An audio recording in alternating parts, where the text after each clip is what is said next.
Buck Sexton, he's our national security editor for the Blaze. He put out a new ebook. Did it come out yesterday? Yes, sir. Yeah. Congratulations. You're number one on Amazon.com. This is the book, Occupy American Spring, The Making of a Revolution. Buck went out and you lived for 2 weeks with the occupiers. I think you're nuts. But you found them to be really smart.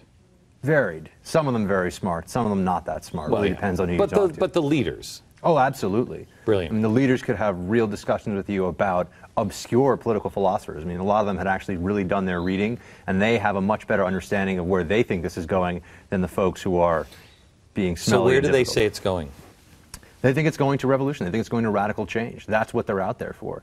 When you look at their propaganda pamphlets, which I have a very extensive collection of, and you also look at some of the, they've put out a couple of magazines that are essentially their flagship ideological magazines. There's the Occupied Wall Street Journal, and there's Tidal. Why is it called Tidal? Do you know? I actually don't. Tidal Wave, or is it? I would is think it paid so. for by the Tides Foundation? I think it might be Tidal Wave, but I do know that on the front actually of that. That was at Duarte Square in Lower Manhattan. I was there that day, and what happened was there was some church-owned land that the occupiers wanted to take occupation of. And the you police, were there. I was there. I remember reporting on it. And the police said, you can't do that, it's private property. The church realized that this would be a tremendous liability for them, so they just pushed the fences down and ran. And I have to say, there actually were some priests with vestments on, who were among the first ones to jump over the fence, who were allied with the Occupy movement. Unbelievable. Yeah.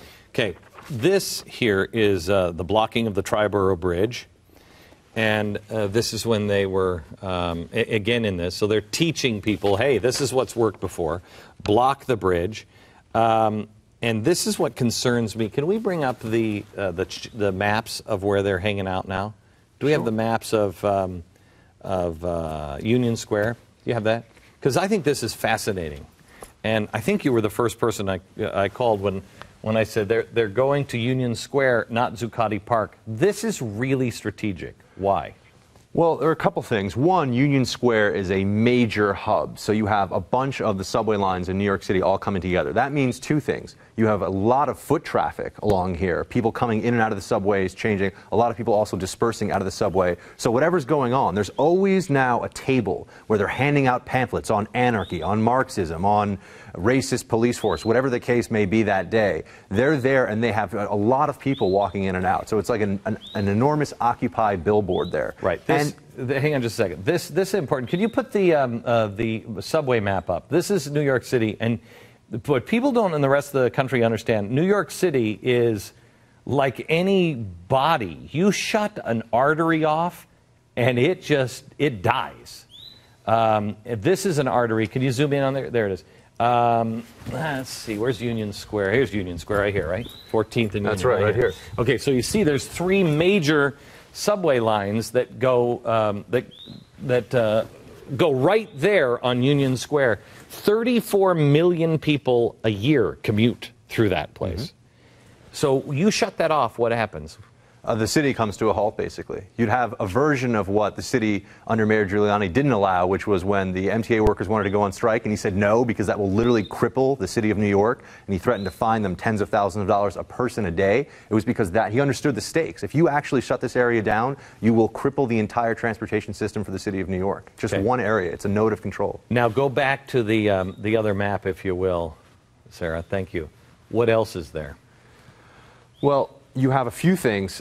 They have obviously Whole Foods there. They have a farmer's market that comes and goes. There's Trader Joe's. What that means is that it's very easy for them to get a lot of food together, because that was actually a problem at Zuccotti Park, which is much smaller. You have a much bigger, you have much more open space with Union Square than in Zuccotti. It's many times the size. It's also a place of tremendous historical significance. In 1934, there was a massive march there for Labor Day, actually on May 1st. There have been anarchist marches there in the tens of thousands going back to 1914 and 1915. So this is and those were both violent. The anarchist movement between 1915 and 1920 ended in explosions, letter bombs, all kinds of stuff. That's right. Really nasty. There's also the hospitals are in this area. You have NYU, New York University is here. You also actually have Cardozo Law School is here, the New School is here. So you have a concentration of college-age students, or close to it, who are all in that area, living in that area, going to and from school. So come back over here for a second. How much time do we have? Okay. In your book, I mean, you really outline it, and you really say, look, this is what it is. This is what's going on. Predict what you think is coming. What's coming May 1st? Definitely a big march. I'm pretty comfortable saying that. I've spoken to Occupy organizers who have said, expect there to be thousands upon thousands of people marching in solidarity with the Occupy movement for labor. The Black Bloc. We'll see. The Black Bloc got sort of pushed aside recently by some of the more prominent occupiers because of what happened in the East Village, because of these arrests that we've shown on the Blaze, because of the broken windows and sort of that destruction. They recognize that here's the thing. In the absence of police brutality, in the absence of pepper spraying young girls, that was a while ago. They need that before they can go to the Black Bloc. The idea is that unless they have some version of events they can show the public that says... They'll get that. I mean, they'll get it. I mean, look, the pepper spray wasn't out of control. Look, move. We're going to have to pepper spray you if you don't move. They don't move? Okay, well, I'm going to have to pepper spray you. I think they will get it. But yeah, I think they're going to get it. They're looking for that. And then I think you'll see the Black Bloc come in more. And this is global. May 1st is a global event. It's not just the United States of America. It's also overseas, is it not? Yes, yeah. I mean, they have. They're saying it's 115 cities at last count. It could be more than that. And this stretches back to the Haymarket riot in Chicago, actually. They really think, because some of them are, I mean, the Obama administration is trying to use them trying to make this about a campaign. You really think they could put this genie back in the bottle once they have uncorked it? Because this isn't not going to stop with Obama. Well, they've managed to change the way we talk about things in this country. I mean, I've said this before. You can have now a discussion at the highest levels of government, and you can refer to the 1% and the 99%, and everybody knows exactly what you're talking about. And that has resonance with people. They've been able to shift the discussion. They've been able to basically vilify capitalism. Right. I mean, that's what they've been able to do. And this is actually a playbook that's kind of old. It's come back now. It's cyclical, but this has been done before. And they're also openly talking about killing and the crazy ones, killing and revolution in the streets. I mean, I've never heard that in my lifetime. It depends on where you are. I mean, in some places, the occupation is saying, we have clips. I mean, we can't deny this. This is what they're saying. There's going to be revolution. They're saying there could be violence. Some of them say that even asking for nonviolence is going too far. We found flyers where they say that. So it's not unfair to bring this into the discussion because these are their own words. It's not the words of all of them, but it's the words of a good few. The media, somebody told me today, they feel betrayed. They were sucked in by these people. How difficult is it to get this story? How difficult was it to go in and find out what was really going on and to be able to write this book?